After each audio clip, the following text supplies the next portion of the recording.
My people, the elections are around the corner. Before you know it, it will be 2027. But before then, for you to partake in the election, you must have your voter's card. And for you to have your voter's card, you must register. INEC has rolled out the drums. We call this program Continuous Voters Registration. And it is for you to register. This is to do that if you want to vote. And it's important that you take part in the process of voting. Just go there, give them your name and your address. That's all. And of course, they will capture you, take your picture, and that's all. You are done. Within 5 minutes, you are done. And after that, when the time comes, they call it claims and objection time.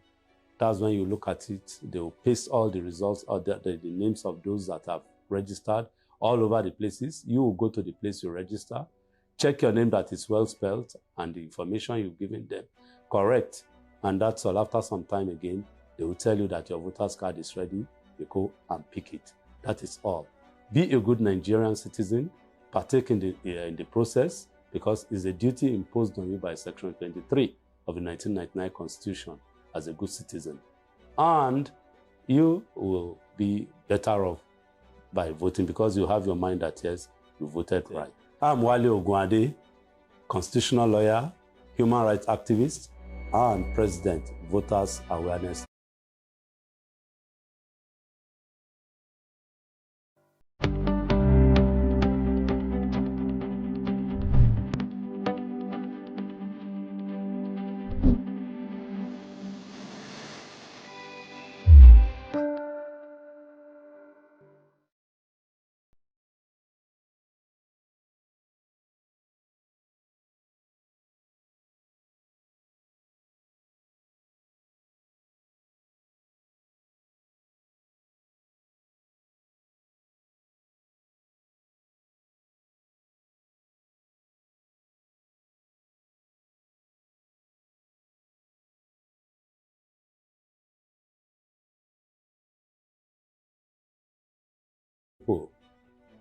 The elections are around the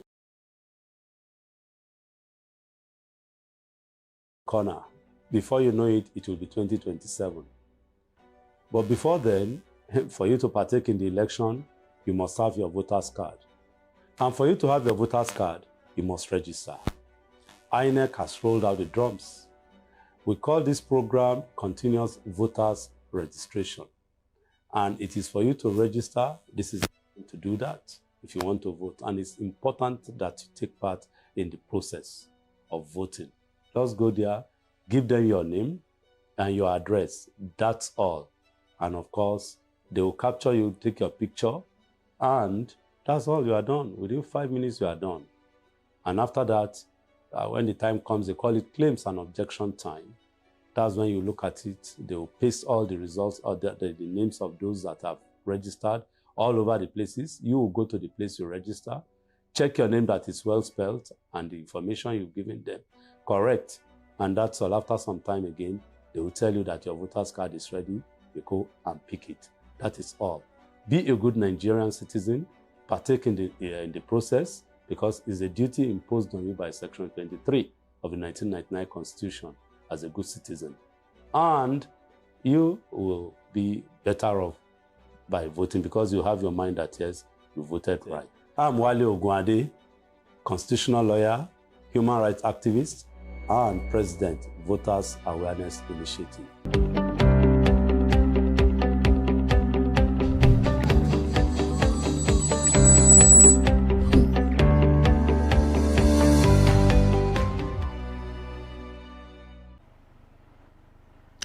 Good morning, Nigeria, and I make you welcome to Enterprise Morning, reaching you from Enterprise Television from our headquarters right here in Lagos State, Nigeria. I am Henry Igwebike, and we'll kick off today with our newspapers, and right after that will be a main conversation also for today. Do well to be part of what we do. Have a say in what we say.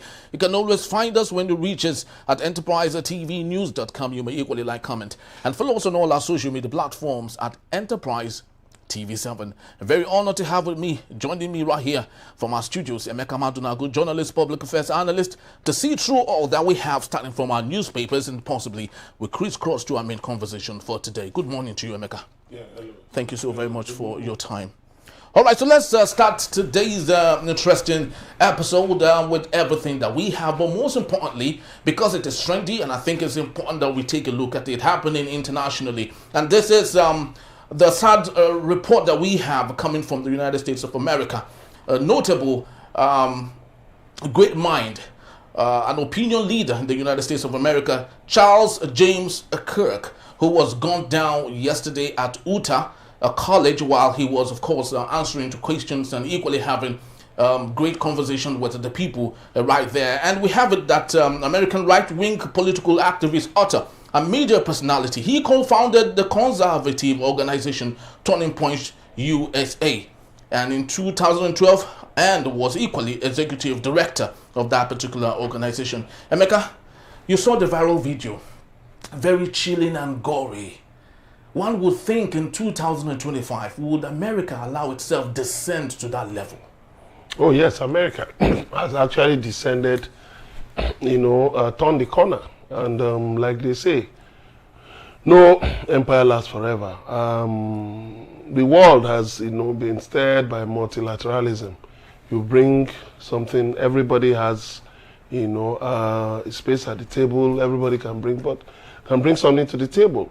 But sadly, President Donald Trump has taken a different path, trying to drag America back to the path of unilateralism, sort of bringing back the Cold War, in his mistaken belief that America can be a dominant, can be, can be the operator of a unipolar world, and still retain that role of the global policeman. But it's no longer the case.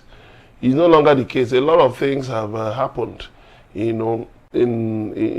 the past decades to bring about a change, a change in the fortunes of nations. So today, a lot of nations own nuclear weapons. Today, a lot of nations are becoming highly industrialized. China is, of course, ahead of America in terms of industrialization, Then America has a huge debt. America is heavily indebted, So, and the deficit, the deficit in the American economy is high. And so there are so many things. America is largely unsafe. It has been unable to, get the guns out of the hands of people. And so, in promoting these values, allowing extremists, to dictate the narrative. President Donald Trump has unwittingly spawned, a very dangerous, a dangerous culture, that seeks to ride roughshod over the rights and interests of others. And that's what America is reaping today. Because it's actually very sad. Americans themselves are speaking out, from California to Los Angeles to Utah to Phoenix. Nowhere is safe, even for Americans themselves. Yeah, of course, the Republicans have, been, have consistently upheld the gun laws in America. The Republicans have consistently pushed against any attempt to restrict the access of people to guns. And so that's why you see weapons are everywhere, of course. So they propagate the right to self-defense, and it has now become right to self-offense. So people can, in the guise of defending spurious interests, go and take the lives of others. And that's why we've seen the shootings here and there. It's, it's sad where,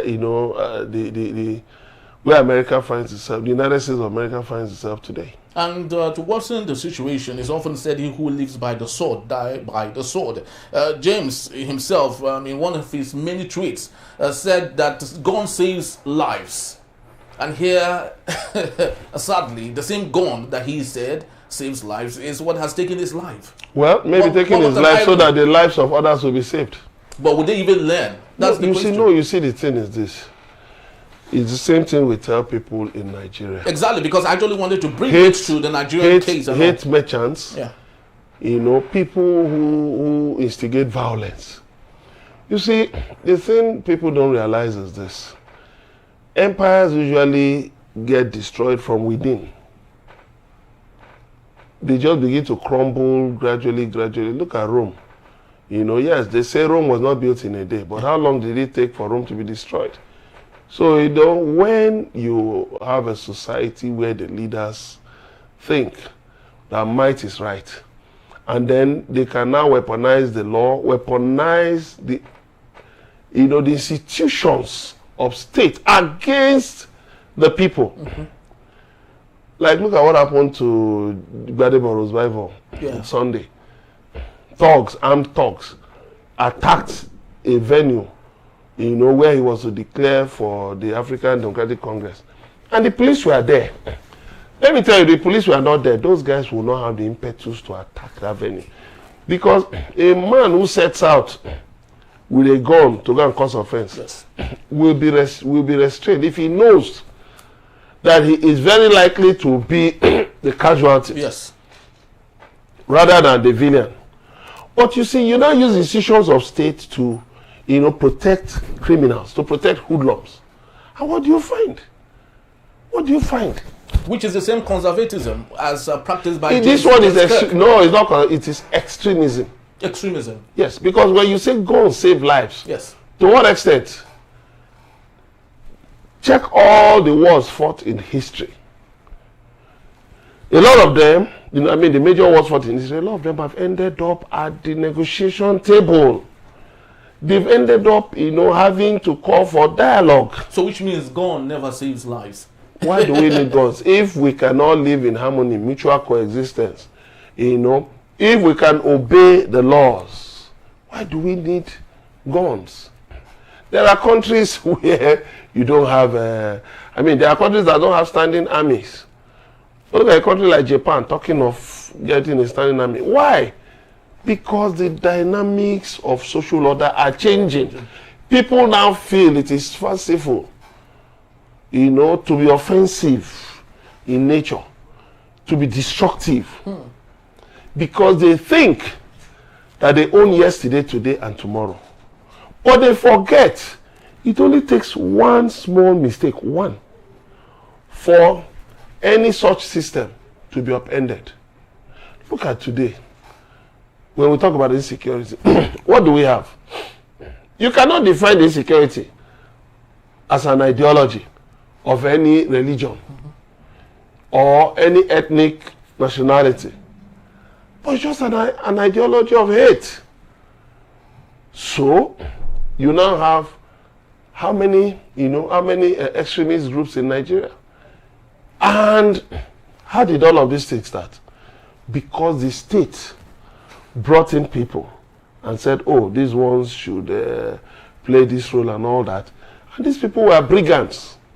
But the state allowed them to have the dominance.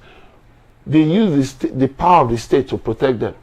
But it got to a point where you abandoned them. You couldn't maintain them. Now they've gone and reinforced. And they've become so powerful that they are competing with the state for the monopoly of violence. That is what is happening in America today. Wow. And I pray we don't descend to that level in Nigeria. Because, you see, the National Bureau of Statistics says that unemployment rate is 4.4%.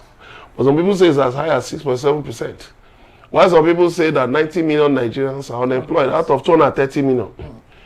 You can imagine what 1,000 Nigerians, unemployed Nigerians who are determined to wreak havoc, what they can cause. Look like. So, when you now weaponize poverty, you weaponize ignorance, you fill people with hate, so much hate and prejudice. The point is that where will you stop?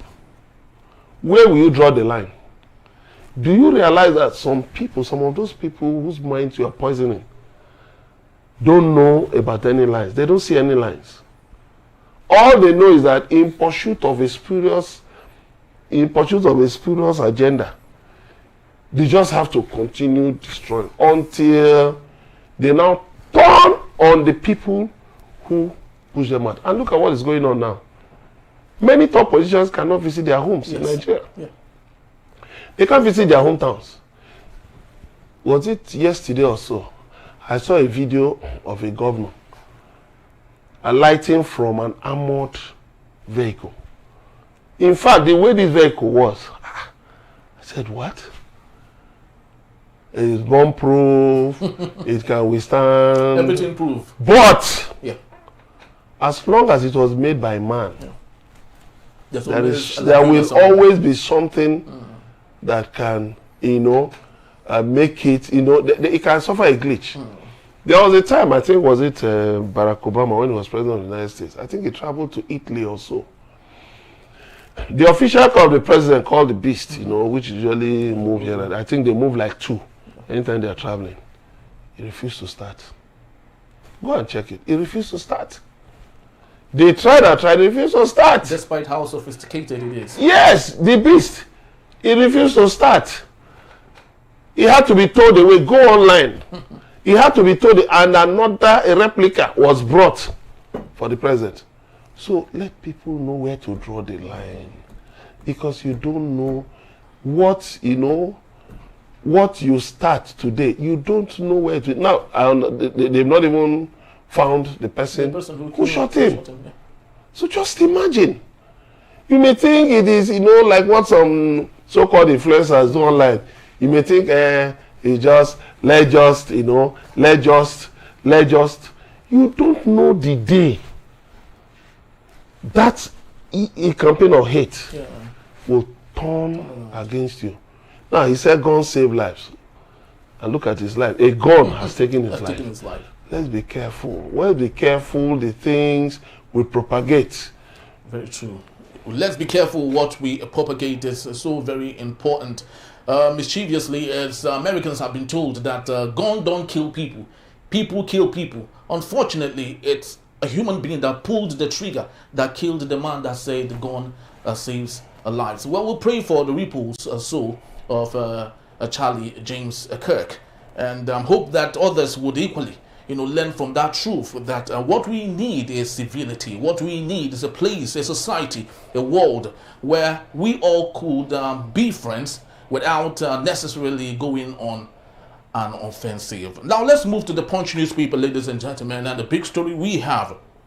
2027, police, INEC, move against early campaigns. And we have two riders to that story. PDP ADC accuse APC of violating rules, call for penalties. IG vows to enforce laws. And equally, APC denies campaigning, says Tinubu party respect rule of law. And NPP urges caution to that particular story. Federal government rakes in 600 billion naira VAT from Facebook and others. We equally have other interesting stories. Reps grill Edu Bagudu over 2024-2025 budget delays. Yobe holds mass burial as bandits kill 84 Nigerians.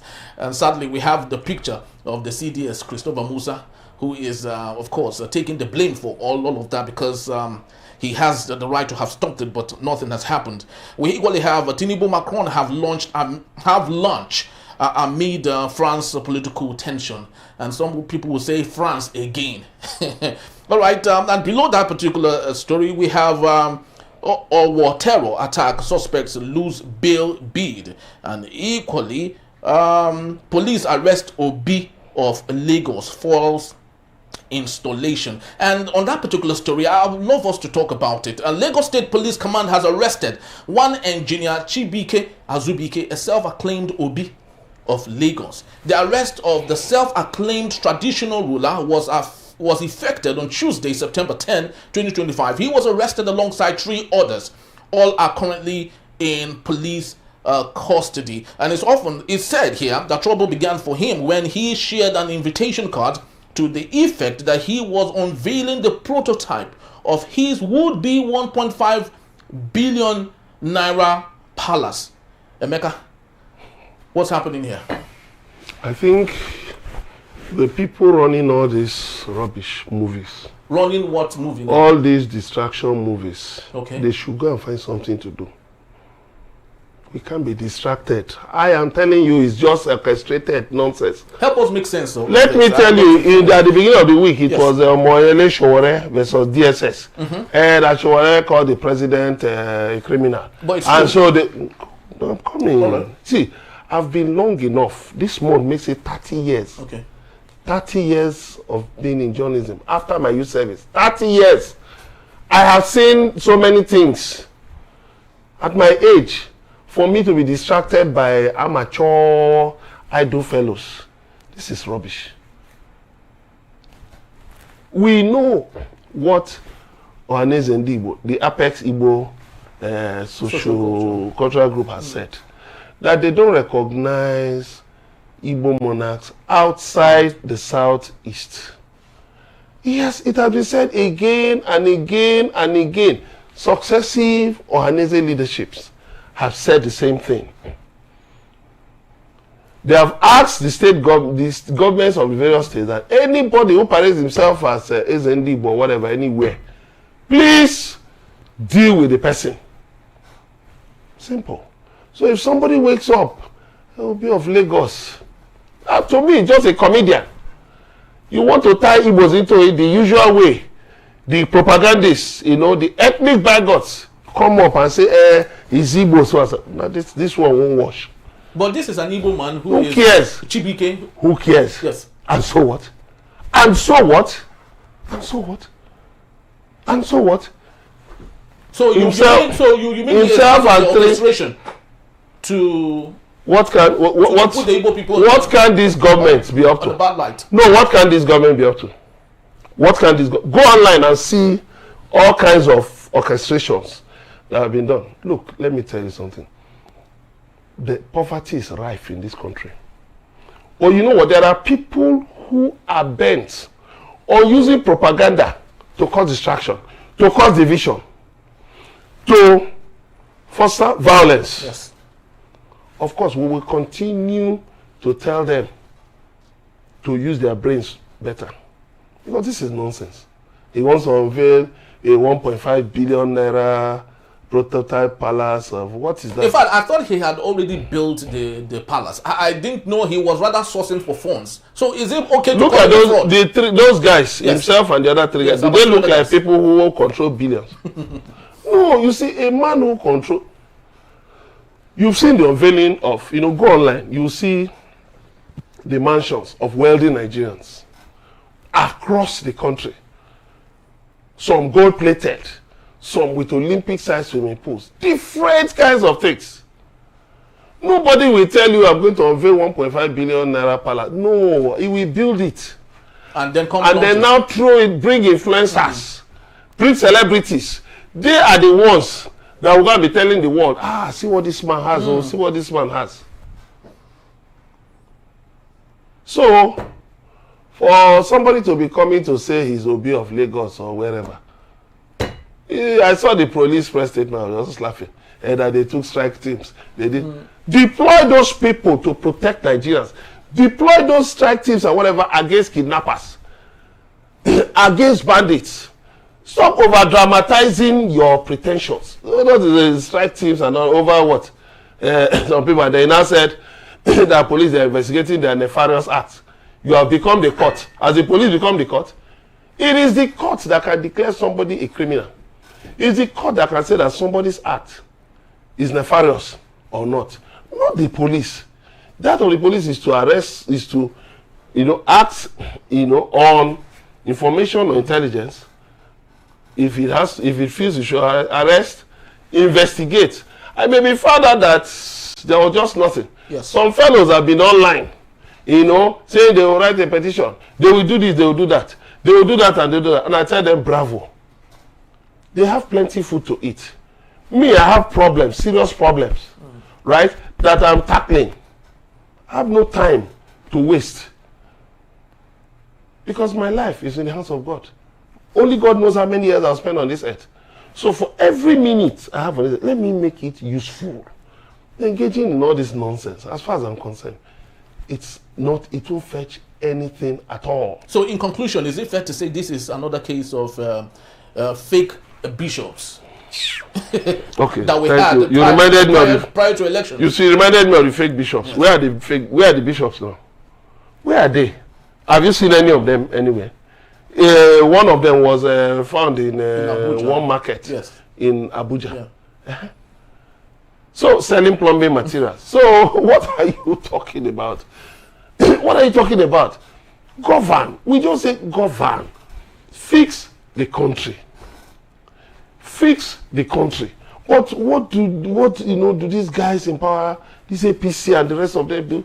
They just keep throwing things up and down, this, that, and the other. They even keep scoring own goals. Some days ago, President Tinubu came out. We've met our target by August 2025. We met our target, and that we're not going to borrow again. A few days later, it emerged that they were going to borrow. Yesterday and the day before, I went on a study of the medium-term expenditure framework. Okay. You know, for 2025-2027, that is prepared by the Tinubu administration. Mm-hmm. And I was approved by the National Assembly. After I saw what the speaker said about reckless borrowing, I now said that the speaker may have forgotten that the National Assembly passed the 2024 budget that had a deficit, that the deficit is still being serviced till now in 2025. That the deficit was so much that they had to roll over the 2024 budget into 2025, even while 2025 budget was still on. So we had 3 budgets. Yes. Then you have the medium-term expenditure framework, which outlines the government's targets here and there, and other things, projections and all that. Go and look at it and see the borrowings. They are still going to borrow for electricity subsidies. They are still going to borrow for that. There are other borrowings listed in that MTEF. And these are the same people who said they will not borrow domestically any longer. But they are prepping bonds that they will issue. They are still preparing treasury bills that they will issue. What are treasury bills? They are debt instruments now. The instruments used to borrow. So if you and I go and buy treasury bills today, we are helping the government to pay up. The government owes us now. Abi, are you not borrowing? Why not close your treasury bills and tell us that? Because it's all spurious. They keep scoring own goals. They're not going to borrow again, but people are still buying treasury bills. We're not borrowing again. People are still buying money market instruments. People are still investing in bonds, green bonds, savings, NGN savings bonds, and other kinds of instruments. Yes. What is that? You can never, no government in this world can ever stop borrowing, because the economy has to be liquid enough, for government to be able to meet its obligations. So that's why you see, you see countries all over the world, they sell all these instruments, debt instruments and the rest of them. So nobody asked you to say you're not going to borrow again. You came out to say it, and then again you're going to borrow.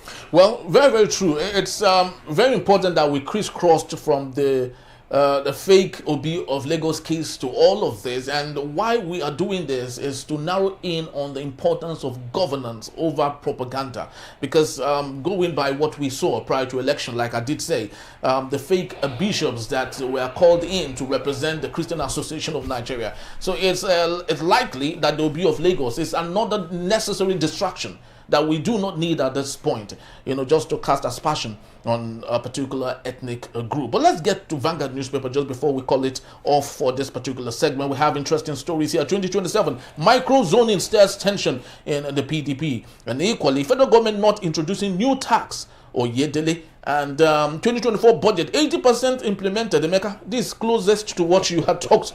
2024. 2024 budget. Not 2025. 80%. Not 2025. Let's talk about this. If it's possible, let's merge both stories together. Federal government introducing new taxes, the fuel tax, the 5%. They are making it feel like they are not introducing it now, but that wouldn't stop it for January of 2026. And of course, 2024 budget. Speak to me, Emeka. Well, I tell you that this fuel tax has been a controversial matter since the time of President Obasanjo. Since the time of President Obasanjo, because it was put in the act establishing the Federal Roads Maintenance Agency FEMA. Yes. So it still remains in that act.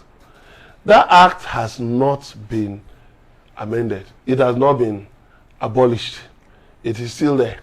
You just went and took that tax from that act and put it in the new tax laws.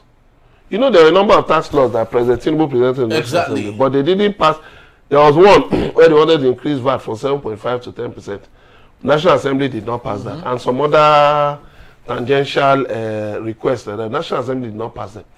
So this fuel tax, people are now saying, they are wondering, at what point did this fuel tax get? Because I remember many times when we discussed this, we never at no point saw the fuel tax as part of the fuel tax is there. So it has been in the FEMA law for years. It has always been there. But government has not been able to muster a strong argument to say why it should be implemented. It was actually to be used to fund the activities of FEMA. Yes. So that you wouldn't have to wait for a budgetary allocation so that they before, so it will be an ongoing funding for, infrastructure and all of those things that FEMA is engaged in. Yes, you have some of those, like the police, the Nigerian Police Trust Fund. There is, I think 0.001% or so of, that people pay as part of company income tax. Okay. That goes to the Nigerian Police. Yes, that goes to the Nigerian Police. Okay. You have the education trust fund, education tax, 2% of I think gross profit or something. It is there. So some of these things are there. But that of the education trust fund, education tax, yes, people kicked against it. But when the argument was made that we needed to support it because of ASU, to take care of education and all that, people said, okay.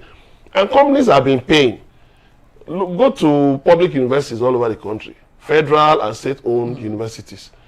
You will see some of the best buildings in those universities were built were set up by the Education Trust Fund. Yes. And it was a fallout of, EATF was established as a fallout of a particular ASU strike by the Academic Staff Union of Universities. So they said, okay, let us use this 2% tax, education tax, to do these things. It is there. So when you're bringing in fuel tax, see, Nigerians are not saying that they don't want to pay taxes. Yes, in every society, there are people who don't want to pay taxes. But the issue is this. You are now taxing fuel imports that are already overtaxed. At the point when people are saying, stop the importation of fuel. We have local refineries that can take care of our needs for petroleum products in Nigeria.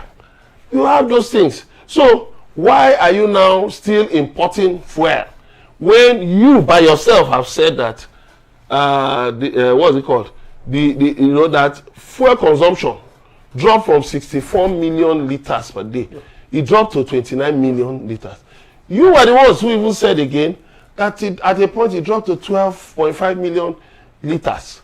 So you're now hanging at a base of 25 million liters, between 25 and 32. But of course, it is going down because you have CNG, electric vehicles, and all those things. Government has also rolled out vehicles for mass transit. And equally disposable income that is no longer available. So yes. people don't travel with their cars. And then you are the ones that said that power supply has increased, has improved. So many people have sold their generators. So why are you now bringing in a fuel tax? You can't make the argument. You can't make the argument for a fuel tax because it ought to have been scrapped. The FEMA Act ought to have been amended. After you remove subsidy, that FEMA Act ought to have been amended and that fuel tax should have been removed. You didn't do that. They are talking of 2024 budget that you've made 80%. 2024, when there is a 2025 budget with a deficit of over 13 trillion naira. So what exactly are you doing? What exactly are you doing? You have, you gave the idea that, okay, we are trying to see how we can, implement our budgets. Because one problem Nigerian budgets have had is that they have generally not exceeded 20 to 40% implementation. A lot of those heavy figures you see are not cash backed. When people go to the Federal Ministry of Finance to say, okay, let us have our allocation, the ministry will tell you that there is no money. That there is no money. But interestingly, because of the sustained war against, the vandalism, of the oil pipelines and all that, more revenue has come in. With the removal of subsidy, more money has come in. A lot of things, more money has come in. Oil prices have remained high, above $60. The 2025 budget had $75 as the benchmark. But all through 2024, down into, I think, up to February and early March, oil price was around between $82 and $85 per barrel. So what it meant is that real money came in. So, but you are now saying that the weak naira, the weakness of the naira has impacted on revenues. You were the ones who did a free floating of the naira. When you now said it was getting out of hand, to the point that $1 got up to 2,000 naira per, 2,000, you now continue defending the naira. One of the things you accused the former CBN governor, Godwin Emefiele, of, now you have been defending the naira. You have been defending the naira. Even at that, your MTEF, your medium-term expenditure framework, that said that 2024, 2025, 2026, 2027, 2025, 2026, 2027, that the dollar, if you go and look at the projections for exchange rate, none of them is up to 1,000 naira per dollar. You can go, it's online, anybody can access it. None of them. I think it's around page 50 or something, maybe check from page 47 to maybe 55 or so. You will see it on one of the pages. So now, but you have maintained an exchange rate of 1,650. Your 2025 budget, you put your exchange rate at a figure at variance with the reality. With the reality. Now you say you have brought it down to around 1,530 or so. Yeah. But look, you need to do more to strengthen the naira, because it is seriously working against the economy. It's so bad that CFA used by our neighbors is stronger than the naira. The cedi is stronger than the naira. So what we need to do, you see, instead of all this propaganda and all these things, what you need to do is this: ramp up production. Let's increase production. Let's increase productive activities. Let's borrow less and then channel into infrastructure, power supply. Look at the budget. You're talking about budget, but the real sector of the economy, the industries now, only 13% of industries are connected to the national grid, and these are entities that can consume on their own up to 500 or 1,000 megawatts. Yeah. Yes, they can consume more than what a whole state needs. One industry, one steel factory can consume more than that, but they are out. Dangote refineries producing 1,500 megawatts, but it's not connected to the national grid. Different steel manufacturing firms are not connected to the national grid because they have licenses to generate power. What are you doing? Is it wise? This company said that your power is overpriced. I'm still on the 2024 budget stuff. It's one of the fallouts of of why the 2012 budget is still being implemented now. Your power is overpriced. Infrastructure is not there, and all of those things. There are a lot of disappointments, and these things have been costing them a lot of money. So now they decide to get their own licenses so that they can self-generate. But that is also a loss to government, because what it means is that it is the residential consumers. They will now take the... They are now the how many can pay? How many people are paying this? Yeah. You say band A, residential consumers make up 40% of consumers of... How can residential, people who are crying? I hear that in Lagos, some people pay as much as 1 million naira every month, you know, for light bill. Is it sustainable? But for an industry, it's sustainable because all they will just do is just pass on the cost to the consumer. So what they will need to do is to look for more markets, export, and all of those things. You know, look for value, how they can add value here and there. That is it. But for a residential, you and me, even the one we are paying, is pinching us very seriously. So, what I'm saying in summary is this. Increase production. Don't, leave propaganda alone. Do the work. Keep working. Keep working. Improve on the value of the naira. When more people are employed, let me tell you something. Look, Nigeria is a blessed country. It's a country that if the leaders can just sit down, leave IMF, leave the World Bank. Because if you look at even the MTF, it tells you that the recommendations of the MTF are drawn up from an International Monetary Fund financial guidelines. So we just went to the IMF and copied. Don't we have brains to think? Can't we use our brains to think?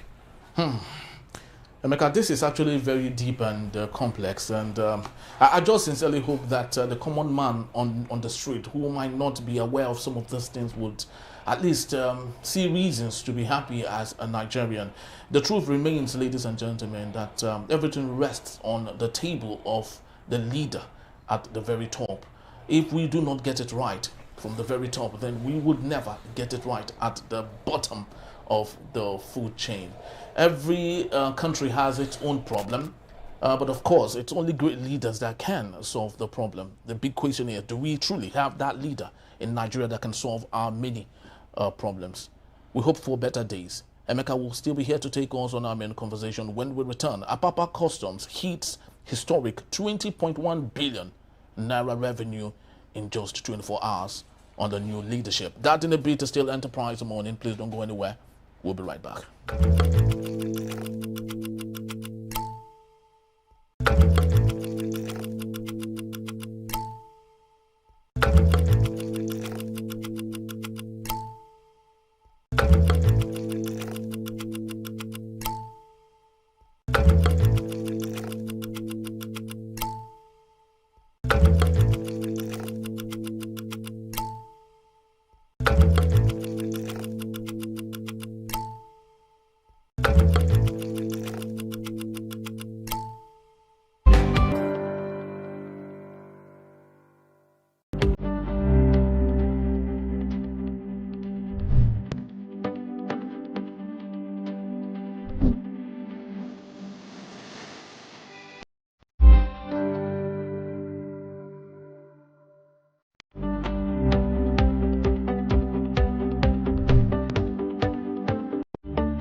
Thank you so very much for joining us. This is still Enterprise Morning, reaching you from Enterprise Television. Let's head straight to our main conversation for today.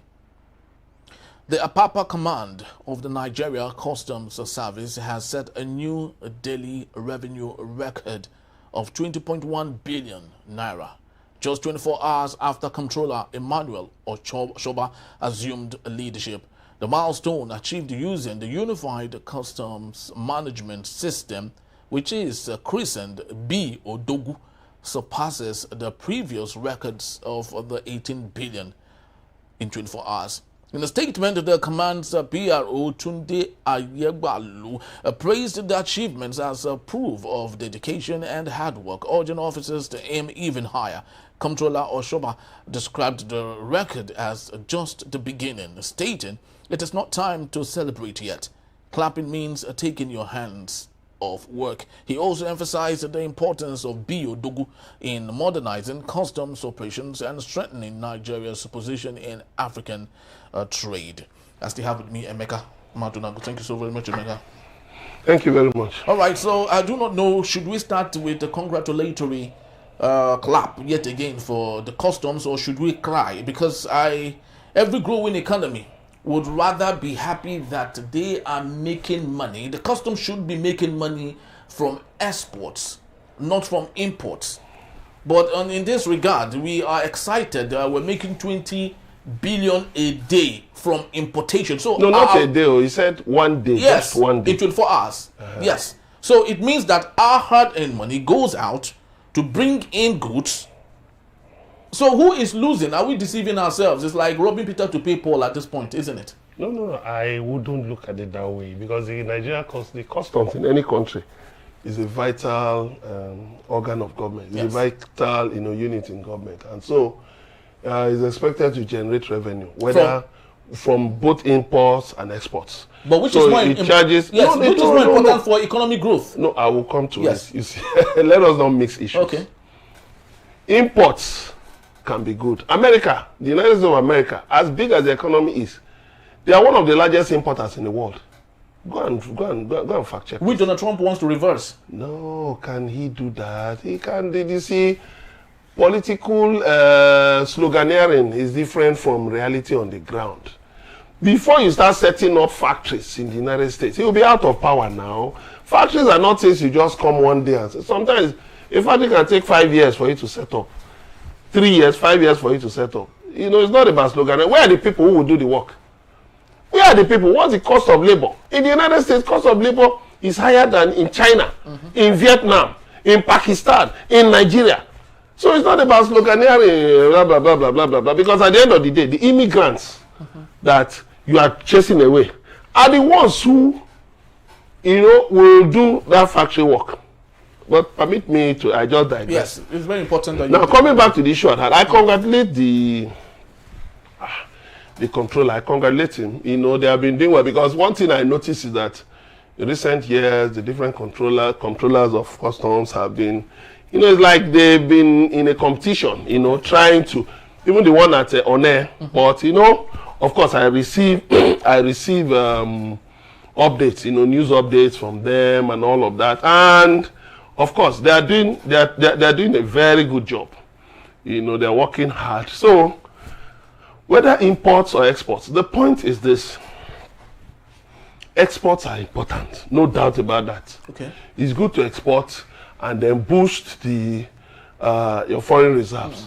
But that's not the only source of boosting your foreign reserves. You have remittances, you have various other things. The key is this: whatever organ of government is bringing in money should do it in an efficient manner.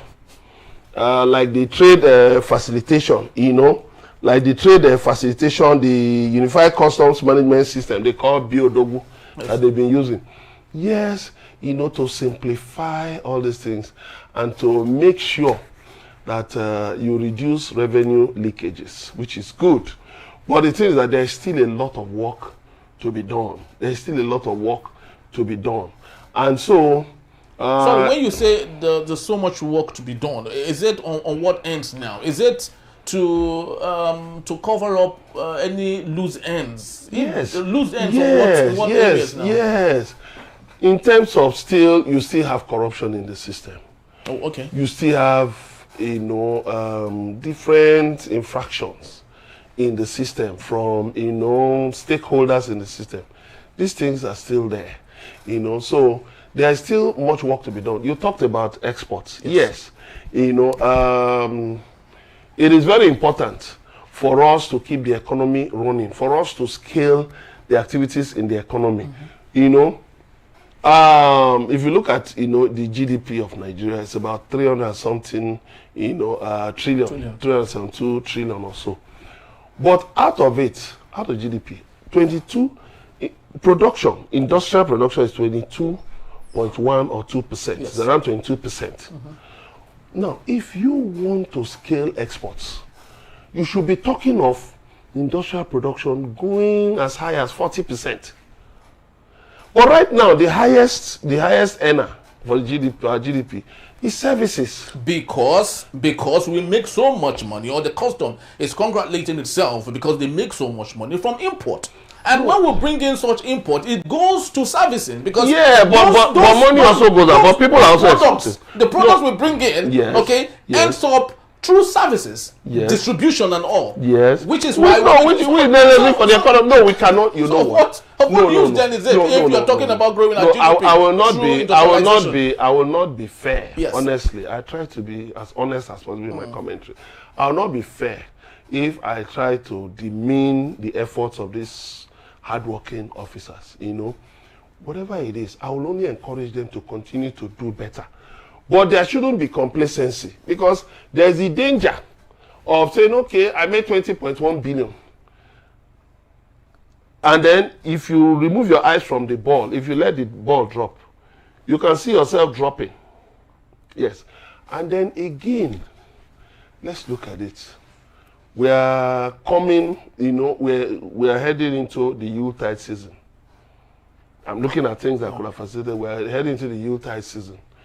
Don't forget that the federal government, that the Tinubu administration ordered food imports. Now, the same Tinubu administration, the same President Tinubu has given an order that food prices, that effort should be made to crash price of food. So that also means how is that more importation. More importation. Okay, so possibly the 20 billion must have been achieved to yes. I mean, because rice is a staple we consume so much in Nigeria. And we have a lot of imported rice around. So if there are ships at the port still offloading rice, offloading petroleum products, offloading flour, offloading, a lot of other things that we use, offloading used vehicles, Tokumbo vehicles, because these are among our highest imports. Yeah. If there are ships offloading, of course, you don't expect that when the president said food should be imported, that everything came at the same time. No. So maybe there has been an uptick in importation, in, offloading of ships, and take note that the Apapa port is the busiest port in Nigeria. Yeah. The other ports are crying, even Lekki Deep Sea Port. They're already crying. That nothing goes there. No, they are crying that they want more business to come in. They want to also increase the revenue because there's pressure on all of them to perform. Okay. So, now, it is not unusual. Permit me to use this term. It is not, with due respect to them, without any prejudice. Yeah. It is not unusual that this kind of uptick in revenue is coming from Apapa ports. No. I'm not. If it came from maybe Lekki Deep Sea Port, or from the Delta ports, Sapele, Warri, and all those ports there, or from Port Harcourt, or from One, because One is mainly about exports. Okay. Oh. If it came from One, I would say, okay, that is good though. But what it means is that we are recording a lot of revenue in terms of excise duties, But be that as it may, also look at it. This is in naira, 20.1 billion. I've not had time to do the conversion, but you see, it is still not a lot of money, because part of it is this: you have the aspect of collection, cost of collection. That has remained a big problem. Because it's actually less than $13 million. So, by the time you remove cost of collecting that revenue, how much will be remain? We don't have a revenue problem in Nigeria. We don't have a revenue problem. Look, if government can be creative, there is money you can generate from different places. I'm not the advisor. They are not paying me to advise them. So let them work it out. They have capable people in their government to work it out. But what I'm saying is that as an independent observer, there are a lot of areas from where government can make money in this country. I'm not talking of taxes. I'm talking of, low-hanging fruits. Part of our daily activities, that you can even boost daily activities. If you can create a favorable environment for production, for investment, you travel to different countries looking for foreign direct investment. What about local direct investment? you see government demolishing buildings, demolishing markets, and all of that. Yeah. Meanwhile, the key driver of the Nigerian economy is the informal sector. So what are you doing to onboard the informal sector, for instance, into the banking system, to onboard into the taxation system, to onboard it into, working as a major stakeholder in developing infrastructure? What are you doing in those areas? Now that is where the problem comes. Because, Emeka, I was very sad, a couple of months back, close to like a year now, when the government, when the Lagos State government demolished the Abiola market in Agege. What about Alabarago? In Agege, where it was supposed to be like the new area shoe market.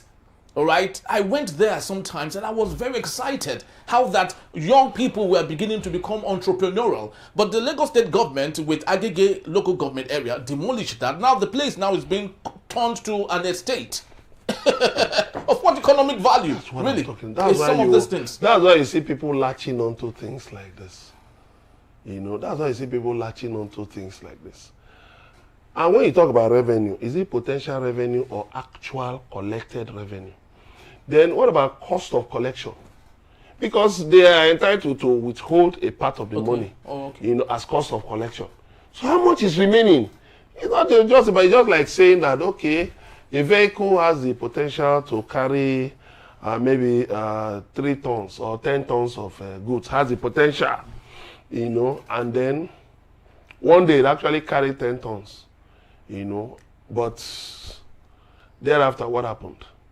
So there must be a pattern, and it should not be all of this idea of just, happenstances, looking for miracles. You don't run government that way. There has to be a pathway to prosperity, a pathway that, okay, because we're doing this, this is what we're expecting. And then to align with what you said, we need to have more exports. We need to have more exports. We had the Africa Growth and Opportunities Act. What did we do with it? I was in the United States. I went to Walmart. I was seeing textiles, attires from Brazil, from El Salvador. What is the size of El Salvador? It's one small country. I don't know how many states El Salvador is bigger than in Nigeria. How many Nigerian states El Salvador is bigger than? But they had their goods on display in Walmart. Then, what did we do with it? Nothing.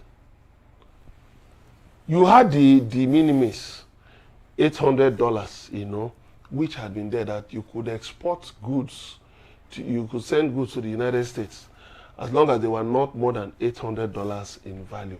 Okay. That's what they call de minimis, minimal value. It has been there for many years. What did we do with it? Now Donald Trump has scrapped it. It was scrapped just, I think, on Friday last week. And that was a major boost to SMEs. A lot of Nigerian businesses made use of it.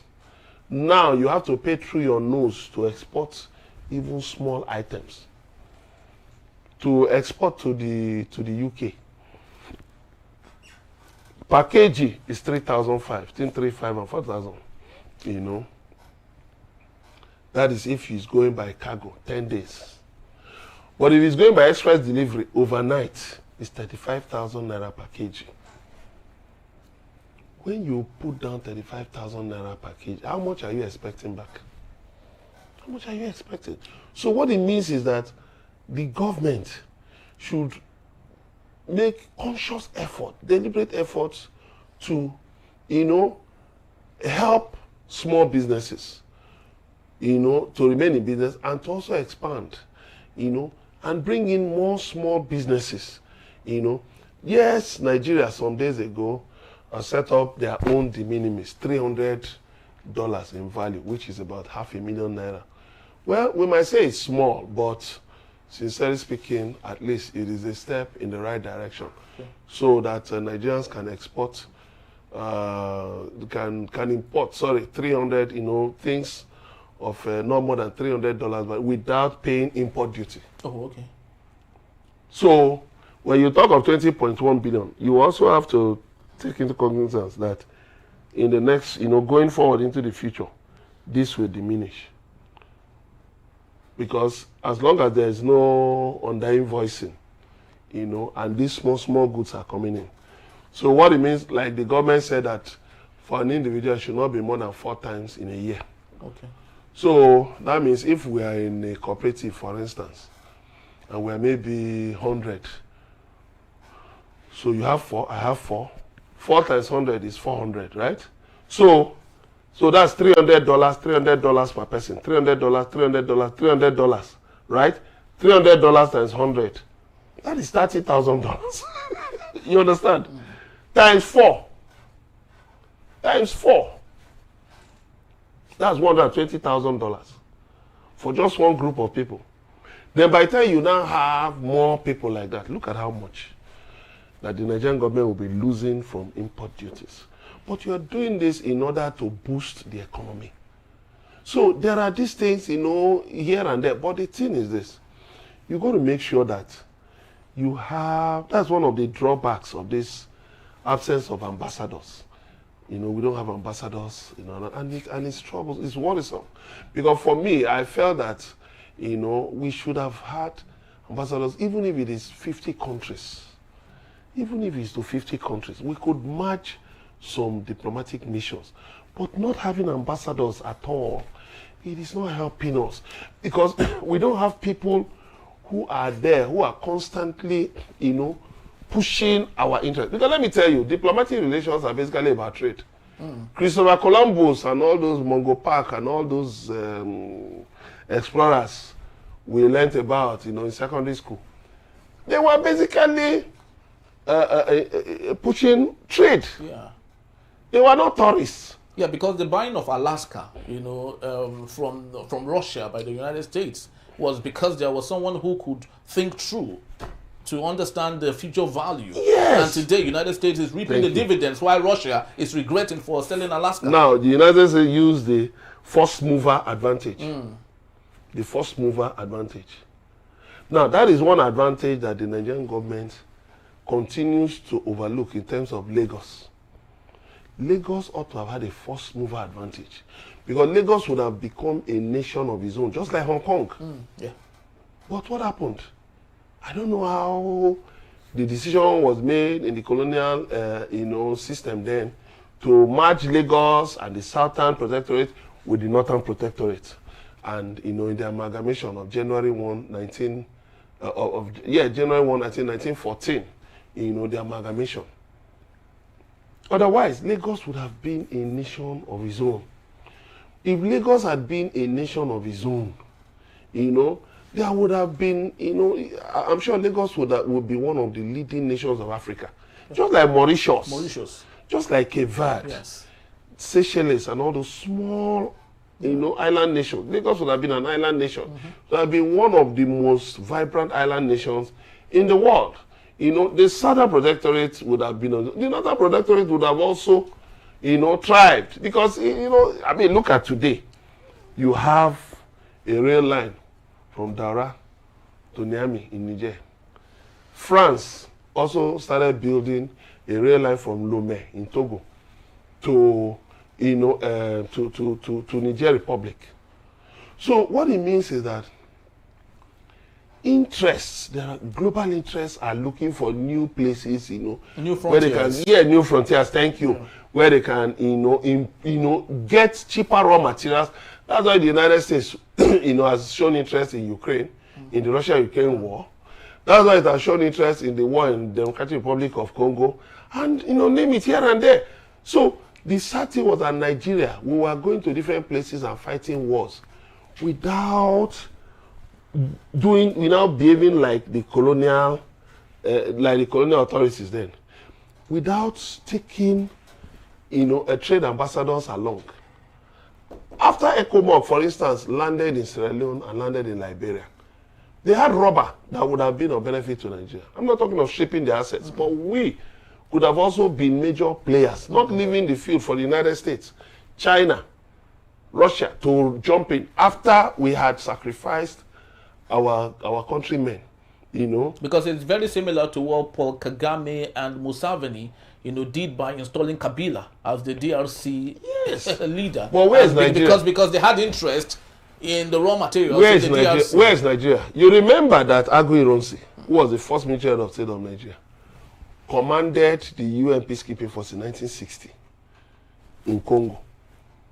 Agui Ironsi, Major General JTU Agui Ironsi, he commanded the UN force. What did we get from there? Nothing. We jumped over the DRC and we're looking at Southern Africa. We invested a lot of money, all those areas got independence. But where did he leave Nigeria? Where did he leave us? And we're still carrying on that policy till today. Macron, that President Tinubu went to visit in the Sham LIC. Macron was here. He was at the Africa Shrine. Was it 2 years ago? He was here. So why not bring Macron on a state visit? You keep going to France. Let Macron reciprocate by coming on a state visit here. Because look at right now, the French economy is in a mess. Yes. They're in trouble. So France will actually be desperate. Oh, so that's the reason possibly he is becoming unnecessarily friendly with Nigeria and President Bola Ahmed Tinubu. Now that is what I'm talking about. Yeah. Economic diplomacy. France is in trouble. They need help. Senegal has kicked them out. Niger has kicked them out. Burkina Faso has kicked them out. Mali has kicked them out. And other African countries, Chad is talking of kicking them out. So they need friends. So what you need to do is tell Macron to come here. Organize a Franco-African summit. Headed by Nigeria. To be held in Abuja. Yeah. A Franco-African summit. Organize it. Bring Macron here. Bring African leaders, even if all of them don't attend. Some will send representatives. Yeah. Bring them here. Let France come and sell his agenda. You will be insulted or you'll be derided, but people will still show interest. And then get Macron to sign some agreements. Get Macron to give some concessions. When he gives some concessions, you will be the key driver and the major beneficiary. But every time you have a Russia-African summit, you run to Moscow. African nation run to Moscow. US-African summit, you run to Washington, D.C. All kinds of countries are holding on. That is shameful. Emeka, do we need a businessman as the nation's president at this point? Or is it overhyped to demand for such? Because if we talk about people who understand macro economics and how they can better shape the economy of Nigeria, macrocosm, Anambra would have had opportunity with Chukwuma Soludo, who understand it better, but Anambra is No. I would disagree with that. I don't understand what better. Peter Obi had a better understanding. Because Peter Obi tells you he's a trader. And Anambra people, basically, Anambra economy is based on buying and selling. Yes. So, he's that kind of person that you needed, the Anambra State needed to not a professor who will be blowing grammar. Because that is the problem that Soludo has. With due respect to him, he has a problem with connecting with the everyday activities in Anambra. Feeling the pulse of the people. And so when he now tries to, let me try and, come to the level of the people, he begins to say things and do things that people wonder, but you're a professor. Why should you do this? So you need somebody. President Bola Tinubu is a businessman. Let me give them what type of businessman? Because it's very important that we say all of this, because he seems not to connect. He seems not to connect to the lowest of us. Yeah, so what that makes him a good businessman? That is because his administration is leaning towards the World Bank and the IMF, who are Bretton Woods institutions, Washingtonian institutions, who are not on ground to see what is going on. I tell you what, you have conditional cash transfers from IMF. Instead of telling government, give people 10,000 naira a month, take that money and put into health insurance. Put that money into health insurance so that people with a card can go to hospital and get free treatment based on that conditional cash transfer. Because they say health is wealth. Put that money into education so that truly there can be you can since you want to run away from subsidy, you can augment, you can augment flows to education. He has been doing it. Like I heard that he gave 3 billion to governors for relief projects, that he has given another credit alert to governors for health. And governors are keeping quiet. And he's watching all these abuses, all these infractions. So, what am I saying? I want to give them an advice. If they are watching this program, let me give them an advice. Since Daniel Bwala, one of the president's aides, media aides, has said that that is a paucity of funds that has made it's difficult for the president to appoint ambassadors. Let them appoint honorary ambassadors. You have some countries who have honorary ambassadors to Nigeria. What do? They take a Nigerian businessman, right? I'm just following along what you talked about, businessmen, being in government. Take a businessman.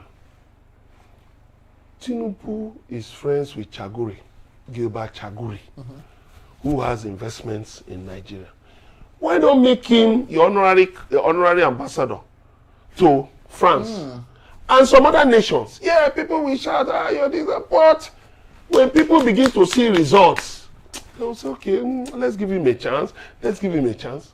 Yes. Because that's exactly what Mahama of Ghana has done. The current ambassador, Ghanaian ambassador to South Korea, is a South Korean. Yes. You have Chinese. Take one Chinese man. So it's easy for him to relate with it and bring the dividends to Ghana. You have Chinese. Take Chinese people and say, okay, if you bring a business, FDI of, let's say, whatever, you will get a percentage of it. Businessmen they are looking for profit. And there are a lot of businessmen here and there, So you go and say, okay, be an honorary consul. You go to China, in the city of Guangzhou. You have Nigerians who are even over there. There are Nigerians who marry Chinese over there. Okay, you, because of the volume of your business, be our honorary consul here. Nigeria, no, be an honorary consul here. You go to different places in China. You do that. You go to the United States. There are Nigerians who have lived there. You have Adebayo Ogunlesi, who was an honorary advisor to President Obasanjo. In the first term of President Donald Trump of the United States, he was an advisor, an economic advisor to Donald Trump in his first term. Go to Adebayo Ogunlesi. Go to the global. Think global, act local. That should be their mantra. Think global, act local. So you go to somewhere like Adebayo Ogunlesi and say, look, we're in trouble, no? We're in trouble in this country. We're heavily indebted, we're operating deficit budgets and all of that. What you need to do for us, see our budget projection. See what and what and what and what. He will give you his terms and conditions. And then you will give me your own terms and conditions. At the end of the day, it will be a win-win situation. And then if within 2 years, he can deliver on set targets, what are we talking about? He will make money. You make money. That is the essence. Let's leave all this noise we make, politics, this one, that one. Look, if money is flowing in, that is what matters. Though. In every home, as long as there's food on the table. Look, the man will retain his respect. He will retain his respect as long as there's food on the table. Yes, when it's time to pay school fees, the man pays school fees. Yeah. Yes. Now, if the man is a smart businessman, he will have peace in his home. Yeah. He will have respect in his home. And that is what Nigerians want. So appoint honorary ambassadors, honorary consuls around the world. This is the time to think global. This is the time to get, if Abike Dabiri cannot do it as the head of NITCOM, put somebody who is business-minded to go from country to country. Look at how bad it is.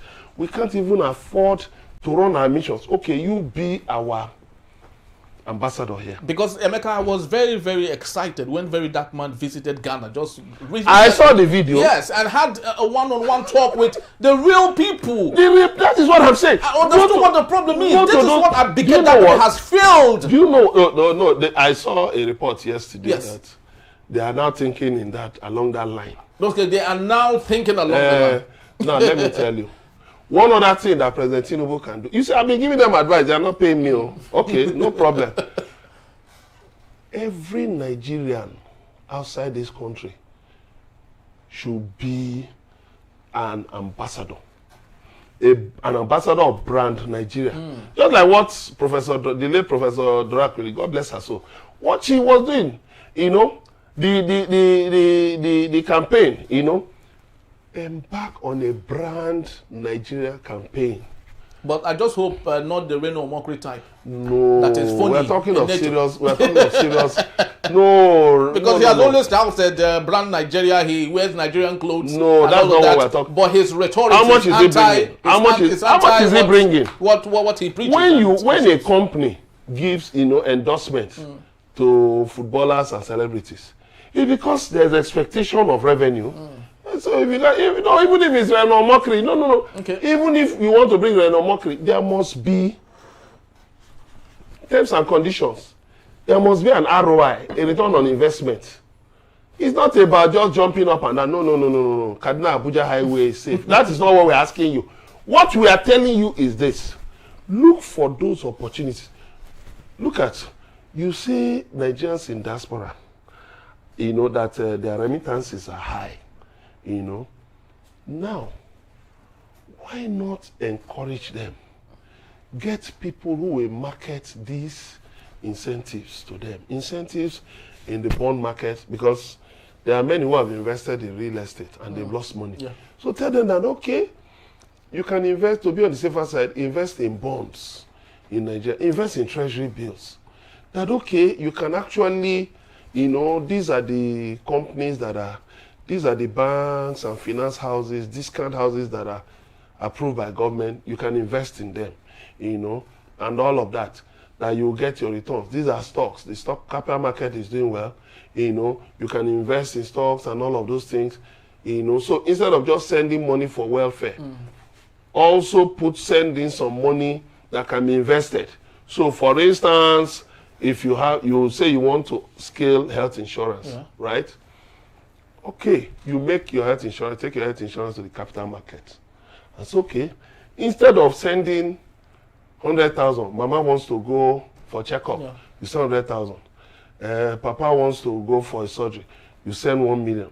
Instead of doing that, invest in the health insurance scheme so that we can bring in more Nigerians into the health insurance scheme.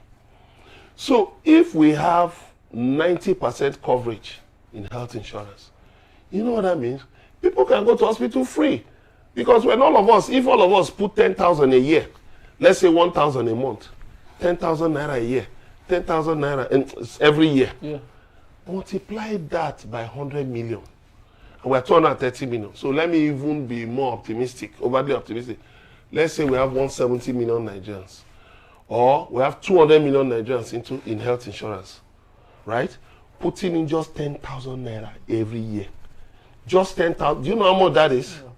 What is our GDP? What is the size of our budget? It's trillions, actually. So when you do that, do you know what? People can go to hospital. You can now take from it and solve the issue of drugs, local production of drugs. Pharmaceutical companies will also be able to tap from it. Because from the pool of funds, like all these pension fund administrators, you know, they invest pension funds in the capital market and different instruments, money market instruments. Take the health sector there. Take the educational sector there. Take all of these things there. So that money, it will not just be idle money, just about bring money, let us buy bulb, let us fix. There will be a pool of funds because money will keep working. There will be a revolving pool of funds. Appoint Nigerians abroad as your honorary ambassadors. Not based on tribe, because that is where you will just destroy everything. Appoint honorary ambassadors. Now, when you do all of that, I'm telling you, you will gain traction for your economy. Because, by the way, look at what is FDI. Do you know remittances from Nigerians abroad have overtaken FDI? They've overtaken FDI. So what does that tell you? Make good use of your people abroad. Let them be your brand ambassadors. Let them bring in more money into Nigeria. But actually have, you know, places where this money can go into to generate revenue for the economy. And that way, you will solve your economic problems. Very true, Emeka. Of course, just like Emeka said, he's happy with what the Nigerian custom have achieved of 20.1 billion in just 24 hours. But of course, there are still other opportunities the government can make money from, just like everything he talked about. But the issue is, how are we able to take advantage of these many opportunities for our good? That is the big question. And we have to leave it at this point. Emeka, thank you so very much. Thank you very much. All right, people, that's just the time we have. I'd love to say thank you for making this a date. Please do well to visit us. You can find us at enterprisetvnews.com. You may equally like, comment, and follow us on all our social media platforms at Enterprise TV7. I am Henry Ikwebike. Thank you for watching, and we'll see you next time. Bye-bye.